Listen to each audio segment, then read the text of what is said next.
پھر آپ نے ایک گیلی ٹہنی منگوائی، اس کے 2 ٹکڑے کیے اور ان دونوں میں سے ہر ایک کی قبر پر ایک ایک ٹکڑا رکھ دیا۔ پھر آپ سے سوال کیا گیا کہ اللہ کے رسول آپ نے ایسا کیوں کیا ہے؟ آپ نے فرمایا ٹہنی کے یہ دونوں ٹکڑے جب تک خشک نہیں ہو جاتے امید ہے کہ ان دونوں آدمیوں کے عذاب میں بھی تخفیف کر دی جائے گی۔ سلامتی ہے ان آنکھوں پہ جو ہدایت پہ نظریں جمائے بیٹھی ہیں، ان کانوں پہ جو ذکر خیر کے منتظر رہتے ہیں، اور ان قدموں پہ جو ہدایت کی راہ پہ گامزن ہیں۔ بسم اللہ الرحمن الرحیم۔ عن ابن عباس قال مر النبی صلی اللہ علیہ وسلم بحائط من حیطان المدینہ او مکہ فسمع صوت انسانین یعذبان فی قبورہما فقال النبی صلی اللہ علیہ وسلم یعذبان وما یعذبان فی کبیر وانہ لکبیر ثم قال بلا کان احدہما لا یستتر من بولہ وکان الاخر یمشی بالنمیمہ ثم دعا بجریدۃ رطبہ فکسرها کسرتین فوضع على كل قبر منهما کسرا فقیل له یا رسول اللہ لما فعلت هذا قال لعله ان يخفف عنهما ما لم تيبسا او الى ان يبسا۔ یہ بخاری کی روایت ہے، اصلاً بخاری سے لی گئی ہے، بعض اضافوں کے ساتھ، رقم ہے 216۔ وہی باب ہے عذاب قبر کا، اس کی روایتیں ہم ایک ایک کر کے دیکھ رہے ہیں۔ اس کا ترجمہ ہے، ابن عباس رضی اللہ عنہ کا بیان ہے کہ نبی صلی اللہ علیہ وسلم مدینہ یا مکہ کے کسی باغ میں تشریف لے گئے۔ مکہ میں کسی باغ کا کیا سوال ہے؟ اس طرح کی بعض غلطیاں راوی حضرات کرتے ہیں، یا بعد کے زمانے میں لوگوں کو ذہول ہو جاتا ہے تو پھر وہ اس طرح بیان کر دیتے ہیں۔ اس وجہ سے باغ تو مدینہ ہی کا ہونا چاہیے، اور مدینہ ہی میں باغات تھے بھی، اور ہم پیچھے دیکھ بھی چکے ہیں کہ یہ زیادہ تر یہود کے باغات تھے، اور رسول اللہ بھی ادھر جاتے رہتے تھے۔ ابن عباس رضی اللہ عنہ کا بیان ہے کہ نبی صلی اللہ علیہ وسلم مدینہ یا مکے کے کسی باغ میں تشریف لے گئے تو 2 آدمیوں کی آواز سنی جس پر ان کی قبروں میں عذاب ہو رہا تھا۔ اس سے پیچھے بھی بہت سے واقعات بیان ہوئے ہیں کہ رسالت بآب صلی اللہ علیہ وسلم نے کوئی آواز سنی یا کوئی مشاہدہ آپ کو کرایا گیا۔ یہ مشاہدات کیوں کرائے جاتے ہیں اس پر میں تفصیل سے گفتگو کر چکا ہوں۔ یہ رسول اللہ ہی تک محدود ہوتے تھے، ساتھ جانے والے اسے نہیں سن پاتے تھے۔ چنانچہ بلال کی اور آپ کی گفتگو اس سے پیچھے نقل ہو چکی ہے کہ خود آپ نے ان سے پوچھا کہ بلال تم نے بھی یہ سنا؟ تو انہوں نے کہا کہ میں نے تو کوئی ایسی بات نہیں سنی۔ نبی صلی اللہ علیہ وسلم نے یہ سنا تب فرمایا کہ ان دونوں پر عذاب ہو رہا ہے، اور بظاہر کسی بڑی بات پر نہیں ہو رہا، لیکن اللہ کے نزدیک وہ بڑی بات ہی ہے۔ پھر آپ نے فرمایا ان میں سے ایک اپنے پیشاب سے نہیں بچتا تھا اور دوسرا چگلی کھاتا تھا۔ پھر آپ نے ایک گیلی ٹہنی منگوائی، اس کے 2 ٹکڑے کیے اور ان دونوں میں سے ہر ایک کی قبر پر ایک ایک ٹکڑا رکھ دیا۔ پھر آپ سے سوال کیا گیا کہ اللہ کے رسول آپ نے ایسا کیوں کیا ہے؟ آپ نے فرمایا ٹہنی کے یہ دونوں ٹکڑے جب تک خشک نہیں ہو جاتے امید ہے کہ ان دونوں آدمیوں کے عذاب میں بھی تخفیف کر دی جائے گی۔ اس روایت کے قبول کرنے پر بھی بہت سی بحثیں ہیں اور رد کرنے پر۔ مثال کے طور پر اس میں 2 جرائم کا ذکر ہے، یا 2 گناہوں کا ذکر ہے، ایک چغلی کھانا اور دوسرے پیشاب سے نہ بچنا، یعنی پیشاب کرتے وقت احتیاط نہیں کی، قطرے پڑ گئے طہارت کے پہلو سے۔ چغلی کھانا تو ایک کبیرہ گناہ ہے، جس طرح کہ قرآن سے بھی معلوم ہے، اور اس سے دوسرے کی حق تلفی ہوتی بلکہ اس کی آبرو پر حملہ ہوتا۔ اس پر اگر کسی کو عذاب ہو رہا ہے یا کسی کو سزا دی جا رہی ہے تو یہ بات سمجھ میں آتی ہے، لیکن یہ کہ پیشاب کے قطرے پڑ گئے اور اس پر قبر میں عذاب ہو رہا ہے، یہ بالکل ناقابل فہم ہے۔ ایک معمولی سا معاملہ ہے طہارت سے متعلق، احتیاط ضرور کرنی چاہیے اور ہر معاملے میں کرنی چاہیے، اور ہمارے دین میں طہارت کی بڑی اہمیت بھی ہے۔ چنانچہ استاد امام امین حسن اصلاحی نے اس روایت پر بڑی سخت تنقید کی ہے اس خاص پہلو سے کہ یہ بالکل ناقابل فہم ہے۔ دوسری چیز جو لوگوں میں ایک روایت کا باعث بن گئی ہے وہ اس روایت میں بھی ہے، اور آگے بھی ایک دوسری روایت میں اس کا ذکر ہے کہ ایک گیلی ٹہنی لے کے قبر پر لگا دی گئی۔ تو لوگ اب بھی گیلی ٹہنی آپ نے دیکھا ہوگا کہ تدفین کے بعد لگا دیتے ہیں، اور ان کا خیال ہوتا ہے کہ جس طرح حضور نے ایک گیلی ٹہنی لگائی تھی تو اس سے عذاب میں تخفیف ہو جاتی ہے۔ میرے نزدیک یہ دونوں ہی باتیں صحیح نہیں ہیں، یہ سمجھی نہیں گئیں۔ تو اس کو جس طرح سے اس سے پیچھے ہم مختلف روایتوں کو پڑھ کے دیکھتے آ رہے ہیں کہ اس میں کیا قاعدہ ہے جو پیش نظر رکھا جا رہا ہے، اسی ذیل میں اس کو بھی دیکھنا چاہیے۔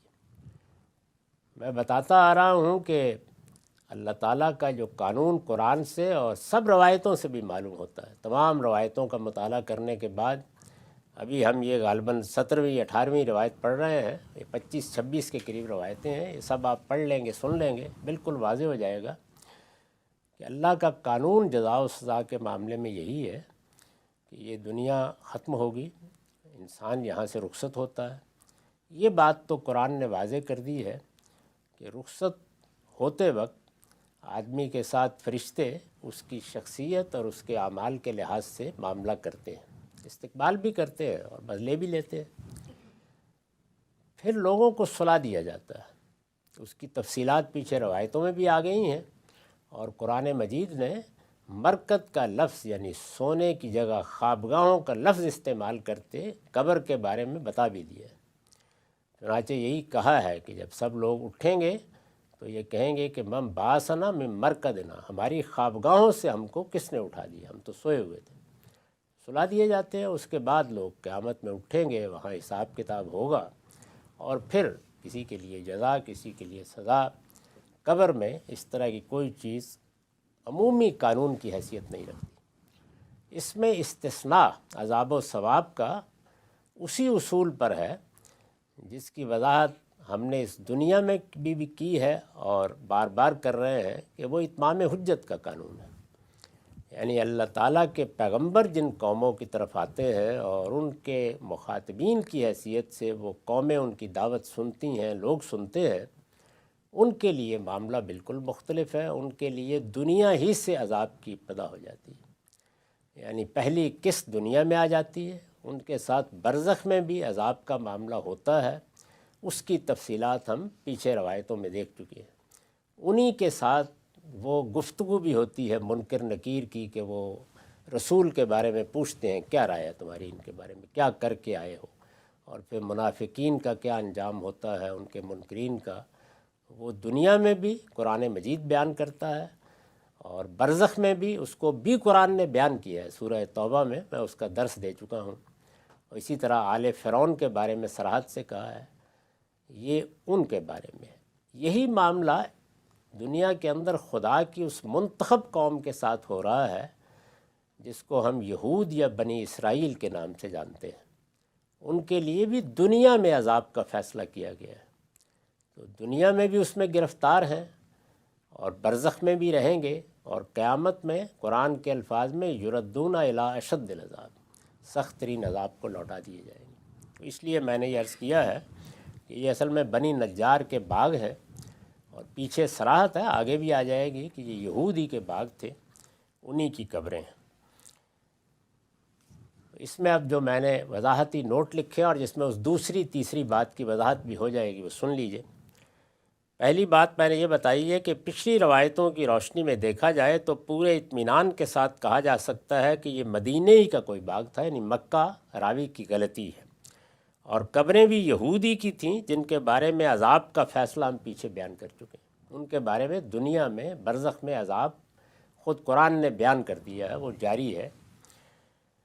اس کے بعد دوسرا حاشیہ ہے، یہ اسی عذاب کا ذکر ہے، یہ جو فرمایا نا کہ عذاب ہو رہا ہے، جس کی وضاحت ہم نے پیچھے کی ہے کہ یہود جب اپنے لیے اللہ کے آخری پیغمبر کو قتل تک کر دینے کے درپے ہو گئے، یعنی حضرت مسیح ان کے آخری پیغمبر وہی تھے، یہود جب اپنے لیے اللہ کے آخری پیغمبر کو قتل تک کر دینے کے درپے ہو گئے اور ان کے اس جرم کی پاداش میں ان کے لیے دنیا اور آخرت دونوں میں عذاب کا فیصلہ سنا دیا گیا، وہ فیصلہ خود قرآن میں نقل ہوا ہے، تو ان کے چھوٹے چھوٹے گناہ بھی اب اسی طرح شمار ہوتے اور ان کے لیے عذاب کا باعث بن جاتے ہیں۔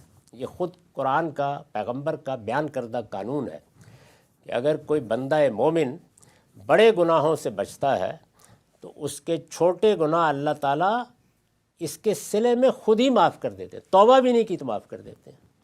خود قرآن نے کہا ہے یجتنبون کبائر الاسم والفواحش، وہ لوگ کہ جو بڑے بڑے گناہوں اور فواحش سے بچتے ہیں، نکفر عنہم سیئاتہم، ہم ان کی چھوٹی غلطیاں سب معاف کر دیتے ہیں، پیشاب کے قطرے پڑ گئے، یہ ہو گیا وہ ہو گیا، سب معاف ہو جاتے ہیں۔ لیکن رسول اللہ نے بھی بتایا اور عقل بھی یہی کہتی ہے اور بالکل ٹھیک ہے یہ، کہ اگر بڑے گناہوں کا ارتکاب آدمی کرتا رہا ہے اور اس کے نتیجے میں مستحق عذاب ہو گیا تو چھوٹے گناہوں میں بھی پکڑ لیا جائے۔ اسی کو رسول اللہ نے بیان کیا کہ ایک آدمی اگر کسی عورت کے قریب ہوتا ہے اور پھر اس کے مختلف مراحل بیان کرتے ہوئے یہ کہا اور آخر میں اپنے آپ کو روک لیتا ہے تو اللہ جو کچھ وہ کر چکا معاف کر دیتا ہے، اور اگر آخری مرحلے میں بھی گزر جاتا ہے تو پھر جو کچھ بد نگاہی سے لے کے اب تک کیا تھا سب میں پکڑ لیا جاتا ہے۔ تو اسی اصول پر اس کو بھی سمجھ لینا چاہیے۔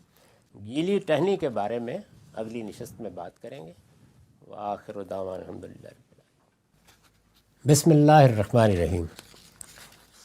ہم نے بخاری کی ایک روایت پڑھی جس کا رقم 216 ہے۔ اس روایت کے بہت سے پہلوؤں کی وضاحت ہو چکی، ایک آخری حصہ باقی ہے۔ میں ربط کلام کے لیے اس آخری حصے کا صرف ترجمہ دوبارہ پڑھ دیتا ہوں۔ جب یہ واقعہ پیش آیا، یعنی عذاب قبر کا وہ واقعہ جس پر ہم گفتگو کر رہے ہیں، اور یہ عذاب قبر ہی کا باب زیر بحث ہے، پھر آپ نے ایک گیلی ٹہنی منگوائی، یعنی رسول اللہ صلی اللہ علیہ وسلم نے ایک گیلی ٹہنی منگوائی، اس کے 2 ٹکڑے کیے اور ان دونوں میں سے ہر ایک کی قبر پر ایک ایک ٹکڑا رکھ دیا۔ 2 آدمیوں کی قبریں تھیں۔ پھر آپ سے سوال کیا گیا کہ اللہ کے رسول آپ نے ایسا کیوں کیا ہے؟ آپ نے فرمایا ٹہنی کے یہ دونوں ٹکڑے جب تک خشک نہیں ہو جاتے امید ہے کہ ان دونوں آدمیوں کے عذاب میں تخفیف کر دی جائے گی۔ ہمارے ہاں اس سے لوگوں نے یہ سمجھ لیا ہے کہ اگر گیلی ٹہنی کسی قبر میں نصب کر دی جائے تو اس سے عذاب میں تخفیف ہو جاتی ہے۔ یہ بات اس طرح نہیں ہے، نہ گیلی ٹہنی سے کچھ ہوتا ہے، نہ یہ گیلی ٹہنی اس مقصد سے لگائی گئی تھی۔ یہ کیوں لگائی گئی، کیا چیز پیش نظر تھی، اس پر میں نے وضاحت کی ہے کہ رسول اللہ صلی اللہ علیہ وسلم نے جب اس طرح کی صورتحال دیکھی تو اپنی کریم النفسی کے باعث، یعنی آپ کی اپنی شخصیت کا ایک بڑا غیر معمولی پہلو ہے کہ آپ بعض اوقات بڑی نرمی برتتے ہیں۔ پیغمبروں کے شخصی اوصاف میں بہت کچھ تفاوت ہوتا ہے۔ سیدنا موسیٰ علیہ السلام کا ایک مزاج ہے، ابراہیم علیہ السلام کا ایک دوسرا مزاج ہے، سیدنا مسیح بالکل دوسرے مزاج کے ہیں۔ رسالت میں آپ صلی اللہ علیہ وسلم کے ہاں بہت کریم النفسی ہے، یعنی بہت نرمی، بہت لطافت، اللہ تعالیٰ نے خود اس کی داد دی ہے اور یہ کہا ہے کہ یہ بڑی غیر معمولی چیز ہے جو آپ کی طبیعت میں اللہ کی طرف سے آپ کو حاصل ہے یا ودیت ہے۔ بعض موقعوں پر اس سے بڑے مسائل پیدا ہوئے ہیں۔ ایک بڑا مشہور واقعہ تو وہ ہے جس پر سورہ توبہ میں تبصرہ کیا گیا ہے کہ جس میں اللہ تعالیٰ یہ چاہتے تھے کہ لوگ اجازت لینے کے لیے آئیں تو اہل ایمان کے معاملے میں تو سختی کی جا رہی ہے، ایک بڑے امتحان سے وہ گزارے جا رہے ہیں، اس میں منافقین نمایاں ہو جائیں گے، تو آپ اس کی اجازت نہ دیں، پیش نظر یہی تھا۔ لیکن حضور سے جب لوگوں نے اجازت مانگی تو آپ اپنی طبیعت کے لحاظ سے انکار کر ہی نہیں سکتے تھے، تو آپ نے اجازت دے دی۔ اللہ تعالیٰ نے اس پر تبصرہ کیا ہے کہ اف اللہ عنک لما اذنت، ساری اسکیم ہی خراب ہو گئی، اللہ آپ کو معاف کرے، آپ نے اطمینان سے سب کو اجازت دے دی۔ تو ایک طبیعت کے اندر یہ نرمی تھی۔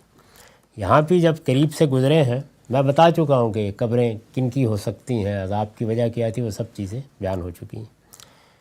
تو یہاں پر بھی آپ نے وہی کیا، یعنی یہ چاہا کہ اگر میں پاس سے گزرا ہوں اور مجھے یہ دکھایا گیا ہے اور میرے سامنے کوئی حقیقت کھلی ہے تو کچھ ان کے لیے تخفیف ہو جائے، یعنی وہی نرمی، وہی محبت جو لوگوں کے لیے، انسانوں کے لیے آپ کے اندر سے اس کا ظہور ہوا، تو اس میں یہ تو واضح تھا کہ اللہ کے ایک قانون کے مطابق یہ معاملہ ہو رہا ہے۔